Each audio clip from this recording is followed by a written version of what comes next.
Ano sa Ingles ang anak na lalaki? Son. Son. Sonin mo. Saan? Last question. Ano sa Tagalog ang kulay ng talong?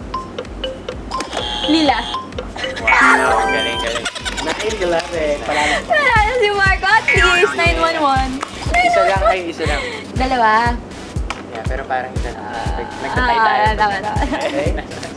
Love you, Mitch. Anong naabutan